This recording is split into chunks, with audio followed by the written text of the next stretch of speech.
Hey there, Toonami faithful, and welcome back aboard Toonami Absolution, where we talk about the shows that made us us and the shows that made you you. Once again, we are your hosts. My name is Alex. I'm Sam. And I'm John. Space Ghost, Episode 7, Episode 8, Banjo and Bat Mantis, September 23rd, 1994, and September 30th, 1994. We're approaching the end of the year. And yeah, we've got two really interesting episodes here. With Uh, great guests. Great guests, particularly for in the case of Banjo, particularly Weird Al Yankovic, and in the case of Bat Mantis, everybody that shows up, which is to say Adam West, Lee Merriweather, and Eartha Kitt. So great, yeah, great times had by all. Yeah, All we've got 30 some, seconds of Eartha Kitt. Yeah, which is weird because Eartha Kitt is the one who seems to know what's going on. Her, Adam West. Lee Merriweather doesn't know what's going on. Lee yeah, she Merriweather goes must. along with it until she doesn't. I don't think. I think Merriweather's from something else because she never directly references anything that's going on. She's just brushing questions off. Yeah, But it's She's also interesting. adorable. She yeah, is. It's an interesting period for all the guests, to be fair, because Schoolie D 1991 had his How a Black Man Feels album, which was a big hit. If you know Schoolie D, he was a big influence on Ice-T, kind of the prototypical guy who made gangster rap. Yeah. Weird Al had Alpalooza in 93, which was Bedrock Anthem, Jurassic Park.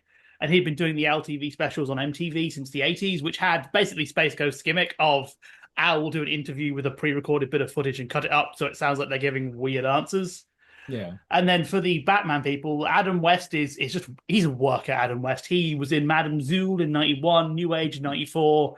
He was on TV in 94 for Nurses, The Critics and the Critic and the Good Life. And he had his book here, Back to the Batcave, the real story by the original Batman, which is a romp. It's a very good book. I recommend It's a it. great book. I love that Oh, book so much. It's just Adam West telling you that celebrities used to be cool and weird, and it's like yes, before Twitter, you could do a lot of things you can't do yeah. now. Before everybody had their own like mandated publicist, it was everyone just kind of let their freak flags fly. Yeah. You could And they were agree to also be in, on each other's shows all the time, too. So that also kind of helped. and you could agree to be in Zombie Nightmare and turn up and say you've not read the script. Oh, Adam. Yeah, Oh, Lee Merriweather's the outlier because her last TV appearance was Dark Justice in 92, and she had a guest spot on Murder, She Wrote. She wasn't active in film, wasn't active in TV. She was pretty much retired. Yeah. Kit is the big one here. She had an album called Thinking Jazz in 1991. We're going to have an album called Back in Business in 94. Was in all sorts of movies in this era, including Ernest Scared Stupid in 91. yeah. A Halloween And favorite. Yeah, Halloween season favorite of mine, ever she was since I was a she was kid. also in The Matrix. Yeah. Not that, The Matrix, the 1993 film called The Matrix, which is a very Yeah. different film. But yeah, she's very busy. Yeah. There's no It bullet time in the 93 Matrix, if my No, memory serves. There is not. it's quite a dry drama, if I recall. But I think the fun thing about these episodes, beyond the guests being very good and a good chunk of them being in on the joke, is the framing jokes of these episodes are so well thought out. Like Yeah, the yes. I banjo, mean, the banjo like sea monkeys are one of my favorite. I have a primal memory of Banjo the sea monkey. oh yeah, I mean, Space Ghost shouting Banjo and his closing line, "Why do we always hurt the ones we love?" is something that for me is, it's quintessential Space Ghost. It's Yeah, yeah. I love the gag as well of Moltar calling them brine shrimp. Just because it really sets the two characters apart. Of course, Space Ghost is going to use the marketing name, and Moltar's like, yeah, they're just brine shrimp. Brine shrimp. But It's yeah, it's fantastic.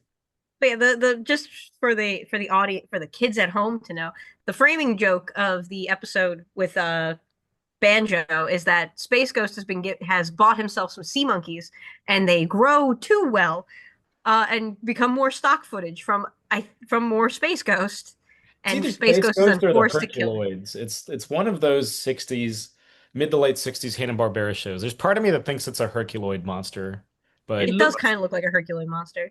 looks yeah. Herculoid. It's got the But vibes. but Space Ghost is so distracted throughout the episode, like that he just keeps checking on Banjo. It's weird Yeah. because Banjo has like three framing gags effectively. Because you have the start with the mail where they're doing the subtitles are from a romance film, not from the conversation. Then you've got the mind control spell. Then you've got the sea monkeys. They all kind of just end up colliding in the final segment. And through it all, I mean, it confuses the hell out of Schoolie D, but Weird Al, like you mentioned, already having kind of experience in this realm and just generally being Weird Al and awesome, kind of like he's the one that gets the joke the most, that makes it work the most. Yeah. To be fair, Scully gets, I think, some of the better gags this episode. I love the whole bit where they're saying, what does the D stand for? The D stands for defenseless, for something pretty like dandelion. Or D is for different and delightful. It's Yeah. just such a silly joke. One thing I don't know if you noticed, when Scully comes on, there is a brief, like, couple of second shot of a robot jumping through a circle that looks to be a Yeah. vanity plate from something else. So I'm not sure if that's where the Schoolie D interview comes from. That's also like it looks like a logo, and I couldn't find it, but it's certainly not like the Hanna-Barbera stock footage we've used for the other cut-ins. Yeah. Yeah. It's something else in the Warner Brothers archives where they're just like, just pop this in here. And then Which of was- course we get the beautiful framing joke for Bat Mantis, where which is so good. And that redraw they do on Zorak to make him Bat Mantis is shockingly good. Like it actually flows pretty well. It's more effort than you'd think. It's There- more effort than you think. Yeah, so there's two really underlying gags that run through Bat Mantis, Brat Mantis. It's Brat Brat Mantis Mantis. summer. Brat The so one is that you've got, yeah, Zorak becoming Bat Mantis and just pestering Lee Merriweather, and then you've got Space Ghost calling, finally addressing the similarity in design between him and Batman, addressing Adam West as his father. And they both work. They both gags work. Yeah, and it's full of And your references to mother the as 60s. well. Oh, your Yes. mother. We all love your mother. What is that stock footage from? Because I I was could- looking around trying to figure it out, but I couldn't find a source for it. Your guess is as good as mine. There is so little like recognizable hallmarks of that footage for me to be able to work out what it is. It reminds me a lot of the concert educational films, just how it's shot. Like that footage feels like it needs a sort of a detached 50s man saying, if you're a woman, you should be careful of being clean. That kind of thing. So it might be from those. They were cheap at the time. They're cheap now. But I couldn't find a specific movie. Yeah. I was looking around because I was like, this can't be in Batman, because I knew it wasn't a scene from the 1960s Batman show. And It's not then a I was Dutch like, angle. yeah, And it's not Chips. and it's not Chips. I knew it wasn't Chips. I mean, it could be the banana splits because that's what Moltar's watching. Oh yeah, also yeah, in that's the right. They have the banana split sequence. Yes. That's right. Yes, that's at the very beginning, because there's a couple stock things they use, but at the very beginning, yes, it's the banana splits, which you can, yeah, because you can tell, because another Hanna-Barbera, it's Hanna-Barbera's first live action project. And yeah, it's a sequence from the banana splits, which ran in the late 60s and was later reimagined as a Five Nights at Freddy's-esque horror property about 50 years later. Because it was literally a script rejected for Five Nights at Freddy's. Yeah. Yeah. The banana splits are a horror show, but It's also funny because after that brief moment, Moltar is the normal looking one in the scene, which is rare. So enjoy. Yeah. If I had to meet someone in a dark alley, I'd probably pick Moltar over a banana split. I feel like, I mean, we're coming towards the end of season one, which means we're eventually working our way towards like Brack, aren't we? Because Brack eventually effectively replaces Moltar, if I remember correctly. Really soon. I think it kind of goes back and forth for a little bit. Like Brack comes in like Zorak's place, and sometimes he takes over for Moltar, and I'm not sure why we have to keep giving the cartoon characters days off, but like, it feels organic. I mean, Well, and presumably he's because so Moltar popular. has. Yeah, he gets his own spin-off. Brack gets a Yeah. show. Yeah. Also, I think Moltar it's- just has so little anime. He's not in many episodes of Space Ghost, and even when he is, he's not doing particularly much. So it might be just a thing of like we've run out of animation cells. Yeah. He's just pulling the lever. Yeah. Another interesting thing about the Batman episode is it's full of callback jokes to the point I always wonder if this episode was originally planned for later in the season, because it feels like it could be a wrap up. Because we get Space Ghost when he's dreaming says, "Oh, we're with Bobcat still." We have when Zorak goes, so you're going to get butter and cheese, which is from the first episode. There's just a lot of callback gags here as well. It's interesting because I did look into the I because of the clip I did look into it and I ended up on the Space Ghost Coast to Coast fan wiki. Oh, And it nice. turns out this episode gets remade later as a part of the Christmas special, Oh, which That's is like a we, wild thing. we do have clip shows of Space Ghost, which is kind of wild in the abstract because it's already kind of a clip show, and then it becomes a clip show. clip show of a Double clip clip show. show. Yeah, it's I want to say like the season two premiere is like reuses it brings in a whole parade of guests that we've seen before and but we'll get to season two when we get to season two, which frankly isn't that far off, but Yeah, we're only a couple more episodes left in this season, which is why I was like, It's a surprising amount of callback jokes for a show that's been kind of light on continuity up to this point. yeah. Yeah. What do we think of the we mentioned Schoolie D. What do we think of Weird Al, not failing to plug his album and then hitting the high note? He's so good. He's so good, but it still feels weird to me to see this version of Al because I'm so used to like the modern non-hair. This is UHF Al, even This though is Jerry UHF Curl out. was I a mean, couple of yeah. years ago. This But is like, he's coming up on like Gangster's Paradise, Al. Yeah. That's in yeah, a couple of years, on Bad Hair Day, I'm. I think. I mean, Alapalooza Yeah, that's is bad like hair day. his breakout. I would say he's a sort of mainstream breakout album because like it's you look at Alpalooza and it's all the hits basically. Said we've had Bedrock Anthem, Jurassic Park, Frank's 2000-inch TV, I think Hardware Store is on there. It's one of his best albums. 100%. I mean, and they don't talk about like he almost brings it up and then it gets cut off in Which true Space works Ghost fashion. so well with next episode where Adam West is determined to bring up his book to the Oh point yeah. he's actively fighting for it. It's He's going to push that book, and Space Ghost wants oh, that book. Yeah. it's Yeah. just He's I feel like Adam West gets the most frustrated of the three. But I, good-naturedly. We've seen obviously, we're fresh off the Jerky Boys. We've seen worse, but But yeah. then poor Adam West is also like he can kind of see that he starts to feel a little bad about it too. Like he genuinely expresses guilt for a second there. Yeah. am I a bad guest? Bad He is guess. just such good value. If you ever see any of the Adam West stuff from this era of any of his guest spots, he's just such good value. He's what you want on a talk show because he can be straight and actually has fun stories. He can play along with the comedians and doesn't worry about making himself look stupid. Yeah. He'll put Yeah. the Batman suit on. It's also this period for Adam West where his career is starting to get reevaluated because he was in a dry spell in the 70s and 80s, man.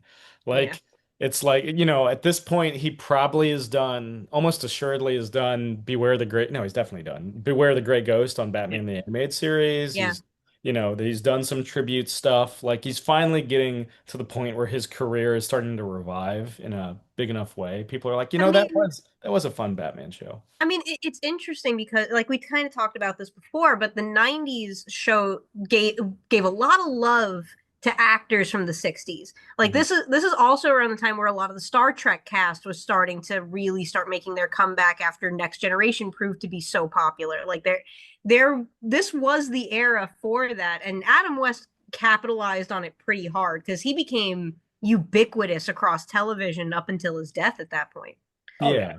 Yeah, You he see, becomes this is the kind of the deification of Adam West as a true like TV icon in the same way that, by the time we get Shatner, um, soonish, he's at this point he'd be done with Captain Kirk because Star Trek, or it's right around the time Star Trek Generations comes out, which is of course spoilers for a 31-year-old movie, is the, you know, movie where Captain Kirk dies. I mean, drop a like bridge on him. he Yeah. did literally drop a bridge on him. Yeah. Originally supposed to be shot in the back by Malcolm McDowell, but they didn't like that take, so they just have him on a bridge that falls into a ravine, and that's enough. Honestly, having met Malcolm McDowell in person, I can see why they'd want to give him less screen time. He kind of sucks. Oh, that's a bummer.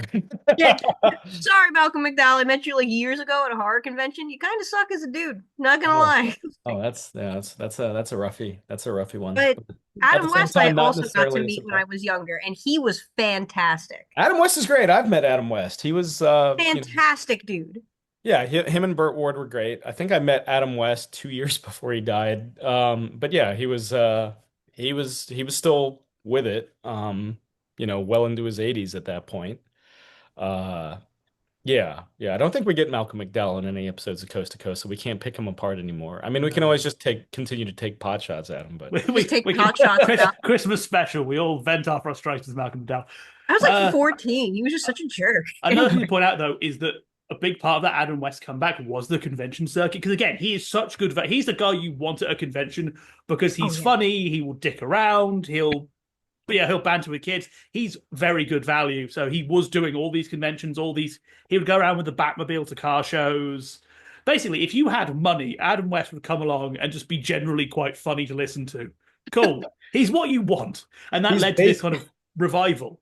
he's basically what Bruce Campbell is now in the convention circuit. Yeah. And Met Which unlike Bruce is a good Campbell thing. too. Great guy. Yeah, Yeah. unlike Also, Shatner, he kind of embraced the fact that my show's laughed at, but the checks are cashing. I don't care if the show was good, bad, or whatever. You're paying the money to see me. yeah. Who's Kind of laughing? embracing. Yeah, I'll embrace my image. Sure, bring it on. Yeah, they're both. What about old Lee Merriweather and Eartha Kitt? What do you think of those? Lee Merriweather is the cutest lady ever. She's adorable. I want her to make me cookies. Like that's kind of like she has no clue what's going on. He said, I'm not sure if if she even this was even recorded for the show, if this is outtakes from another interview, because she makes no reference to any of the characters. Like, you could seriously think this is just like they've cut out bits of her hesitating elsewhere. Because, yeah, she doesn't know what's going on. She does tell Zorak that he needs a lobotomy. That's kind of the clue. But I could see her insulting a random interviewer with that, though. Fair enough. I kind of loved the energy that she was bringing to it too. It was just like this very sweet, like, She's a grandmother. Very like grandmotherly. when Space Ghost is flirting with her and she's being like, oh, it's just so cute. Yeah. Yeah. She falls into that group. Like, her interview isn't great, but it works so well. She reflects so well. So basically a straight man to Zorak here, which is what you needed Zorak. for Batmantis being so over the top and silly. Yeah. When he's asking her to purr, and she's just like, "Oh, no," And they're arguing over who the best Catwoman is, and she's just like, "Eartha Kitt." yeah, she gives the crown to Eartha Kitt, which is fair. Honestly, Which is very all three Bat or Catwomen in the '60s Batman are great, including Lee Merriweather. I mean, Lee Merriweather's like she was in the movie, and I don't know how familiar you guys are with the '66 Batman movie because it is personally my favorite live action Batman movie. Oh wow, okay. There's an amazing scene in that movie, and I just want to talk about it because Burgess Meredith kills it in this particular scene. But they dehydrate the henchmen, and Catwoman comes in with like this little dustpan to like sweep up the dust, and Burgess Meredith as the Penguin leans over her and goes, "Be careful now, every one of them has a mother." And I'm like, and then it's like that movie is so genuinely like hilariously good, and it needs more people to understand it. Yeah, I mean, she gets a kind of a dual role in that movie because she's also like in disguise as Miss Kitka, Miss Kitka. Yeah. those daring Cossacks. Yeah. It's she has really, I mean, every Catwoman has a particularly good chemistry with Adam West, but given the nature of Miss Kitka's role in this story, she plays well off Adam. It would have been like, it's always interesting when they get these like casts together like Gilligan's Island or like Batman, where it's like there's part of me that wants to see them all together like the Ramones and see how that would have been. But I mean, one on one, they do great stuff. But it's weird because they're all clearly promoting something at the same time. Like Eartha Kitt, I don't think was just going. Or I mean, she was, I guess, promoting an album. I'm trying to think what Lee Merriweather would have been promoting in 19, like you were saying, John. Like what would I could find nothing apart from that Murder She Wrote guest spot that year. Yeah, I mean, could have been anything. Maybe, obviously, as we're always going to say when we're dealing with old TV listings, they are limited unless you can find physical TV guides. From the listings I have available to me, I could find nothing about this year. It should also be noted, though, Eartha Kitt, again, is a separate background. She's in front of a carpet. So that's clearly another that was clearly filmed during some junket, I presume, for the album. Yeah, yeah. Also, Eartha Kitt, Emperor's New Groove. Yeah. Yeah, That's a winner. she gets a career resurgence in the 2000s because of that quite Yeah. heavily. Yeah. She was in Holes too, which She is a was. great movie. Like, She had. I hadn't realized until I was looking into this that she has a surprisingly varied film credit oh yeah. history. Yes. Yeah. Hence the Ernest Scared Stupid. Well, that's a Eartha Kitt like is one of those people in like Hollywood who when you're in the know about her, you understand exactly how influential she was, but I feel like she's not like your layman's Catwoman in a weird way. I mean, she was only in season 3, right? The Yeah. final season. She's kind it's Eartha Kitt's interesting because she kind of is she almost like mirrors Dionne Warwick's career, at least musically. Like they're kind of but she's if you count the music career, she's kind of a constant presence in Hollywood for like decades. Yeah. But yeah, I mean the first thing I saw her in was probably Ernest Scared Stupid, where she's the only one who knows the truth about the trolls when the shit goes down. that's what I want on my Tinder profile. Yeah. The one who knows the shit about the trolls. I think you get hits. I think you get hits. Um, Swipe, yeah, swipe. it's kind of Right, funny right. that she has this massive list. She doesn't really have, I guess, her thing is she doesn't have that sort of defining starring role, Yeah. which sort of is the mark of sort of that Hollywood high watermark. She doesn't really have that. Thinking Jazz probably, which is linked to her album, but it's hard to say. Just as a thing, I do love the your mother bit of the joke they have going with that stock footage of I've locked him in a super zero vaporizing cabinet where he'll catch his death. My God, woman, that will kill him. Eat your peas. No. It's just Clean a your real. room. I love whoever's doing that voice is just so good. Yeah. It's so funny. And then when we find like I do like the little cut in when Space Ghost wakes up and Moltar is fine and it's like she was going to melt the flesh off your bones and it's like I don't even have that. Yeah, Also, I don't have flesh. we get some backstory. They mentioned Ghost Planet. They do mention Ghost Planet. Yes. That's There's apparently an entire planet of space ghosts that we just don't really get to And it ever feels see. like Wednesday every day. Wednesday every day. Like Eartha Kitt just kind of processing that like visibly, probably like, oh, that's interesting. I was watching she was this on like, Wednesdays. I was like, yeah. I guess I hey, was watching this on a Wednesday too, wasn't I? yeah, me too. Yeah. See, I do want to. So actually, while I was watching the episodes, I was babysitting the children I've been babysitting since they were small, little babies. Yeah. And now they are respectively 14 and 9. Oh And yeah. I was like, so totally normal to babysit a 14-year-old. But they were watching this with me, and they were actually really into it, which was kind of fun to realize because this came out way before they were born, and they were Oh yeah. so into watching it. Yeah, I mean, when this episode aired, I was like 8 years old. Or no, 1993, I was like 7 years old, but still. Yeah. I was 2. Yeah. Like Bat Mantis one, I mean these two, and I was mentioning this before we started recording, like we're clicking into place.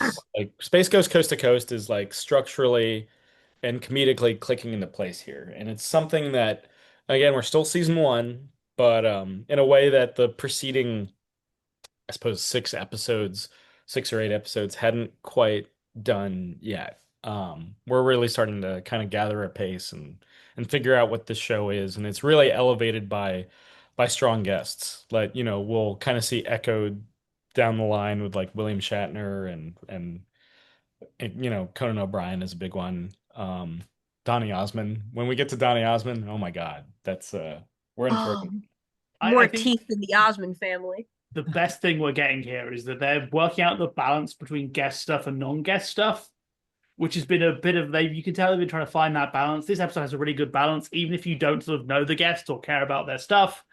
There's enough just straight classic gag humor to carry you through, but there's also enough guest-based stuff that the guest feels that they have a point.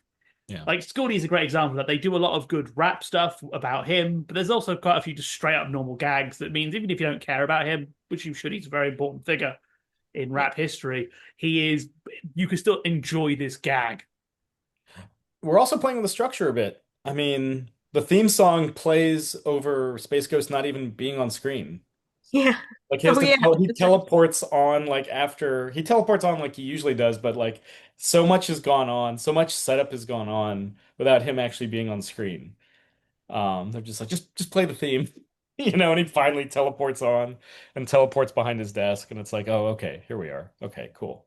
Yeah, we're kind of going full Muppets at this point with like the backstage stuff is like we may not even get to the show until midway through an episode Yeah, because our whole plot is all the backstage stuff now. These episodes are just really just good fun. yeah. In terms of I mean, you're right. Moltar doesn't really do anything except for watch clips of the banana splits in these episodes, does he? Well, he was And kidnapped. pull levers. Well, he's kidnapped. Yeah, I I mean, he, suppose. he had soap which had pumice in it. He Yeah, did have soap with pumice in it, but no, he wasn't kidnapped. Space Ghost just dreamed that he was kidnapped. He was fine. Oh, true, yeah, true. I forgot we were watching Lost for a brief second. yeah. Yeah, like the beginning of the episode, it's just a dream that Space Ghost is having. Oh no! Was that was I snoring? You were drooling, Yeah. man.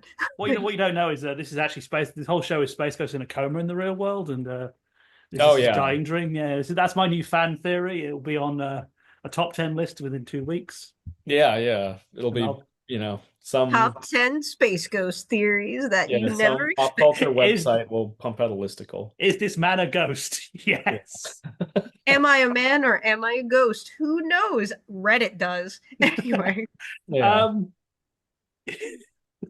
Oh, we do get a reference of Space Ghost's name as well, which I do quite like. Tad. With Adam West going, can I call you Adam if you want to blow my cover, Tad? Yeah. Oh, I love that. Adam West is such a like not to keep, sucking up to Adam West, but to suck up to Adam West a little bit. Damn, he's just such a good guest for this. He and Weird Al, I think, have been some of the best guests so He's far. easy. Yeah. Like easily. Because Weird Al is so in on the joke. Adam West is in on the joke. He's really gonna push that book, but he's in on the joke. Like I just love they have good chemistry with Space Ghost too, and so few guests have full chemistry with Space Ghost.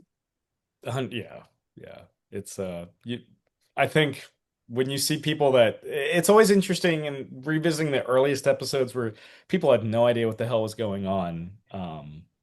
It's refreshing to see people that are have the banter with Space Ghost. I'd And be really interested to know what the production timeline on this was, because I do sort of wonder if we're getting to the point now where they have episodes finished enough that they can show a guest what an episode looks like. Because we are seeing these last sort of 4 episodes, characters referencing the other members of the cast, Moltar getting referenced by people, like even like Zorak with the whole gimmick of Zorak interacts directly with Weird Al, and Weird Al does the whole physical stunt. That couldn't have been. He didn't just randomly do that and we wrote a joke around it. That must have been a planned segment they had with him. So I I do feel like think we maybe are showing people episodes now to be like, this is what you're doing. I feel like the turnaround time on this isn't that long. Because even though it is an animated series, it's a clearly heavily recycled animated series. I think at this point, yeah, people are starting to do their research before they go on. And they're like, oh, this is bananas. This makes zero sense. Let's do it. I think we're also spotting that there must be some change because the promotional window is changing a little bit. Because obviously we're seeing that both early episodes, people had their new project out sort of a couple of months, it's like 6 months before Space Yeah. Ghost. The interview was obviously from those earlier junkets. Here, Alapalooza isn't that old. So it must have been pretty recent. They filmed this pretty soon after it came out. Yeah. Yeah, I don't think it was I don't think they were looking for pre-release hype with Alapalooza because they knew they wouldn't get it. They don't even Dr. have the album Demento will there. play it. Yeah. Do we have any before we sign off from Space Coast Coast to Coast for this week? Do we have any final thoughts? We're like I say, we're in the promised land now. The Promised Land, the land of milk and Space Ghost. Yes, yeah. Oh, God. Milk or Space Ghost. In Milky which case, space ghosts. yeah, in which case I'll pick, Delicious milky Space Ghost. yeah, gotta get that Just calcium. killing John right now. Yeah, we need to. We're fighting osteoporosis, guys. Let's I'm do. I'm mentally running the YouTube terms of service through my head at the moment, going, "Oh, do I have to cut this?" No, we're fine. Milky Space Ghost isn't against the terms of service. Yeah, Until yeah, they specifically add it next week. Like, oh, yeah, yeah. Oops. yeah. This is one of those episodes where it's just like it's very hard to do a podcast on because this is just good. There's very little like there's some weirdness with the guests, but this is just really solid. I think you could put this on TV now. Apart from obviously quite a few of the guests being passed, Yeah, it would still land just as well. As you were saying, your babies, the kids you were babysitting, this just lands. I'd be happy to, go to any friend I have, even those with no pop culture knowledge, put this on. I'm pretty sure they'd have a good time with it. yeah, yeah. This is space. This is the Mount Rushmore of Space Ghost. Yeah, it's on Mount Rushmore of Space Ghost. It's just different clips of Space Ghost in Yeah, stop motion. yeah, But yeah, I feel the same way. Like these two episodes are just like indicative of the jump in quality a lot of this is going to be making. yes. So it's a good thing that you guys are going to stick around with us, even though we've reached our final destination. That's right. It is time to disembark off of Toonami Absolution. We want to thank you again for joining us and talking about the shows that made us us and the shows that made you you. Once again, we are your hosts. My name is Alyx. I'm Sam. And I'm John. And we'll see you next time. Bang. Same YouTube time, same YouTube channel. YouTube channel. That doesn't work, is it? Cutting that. Yeah.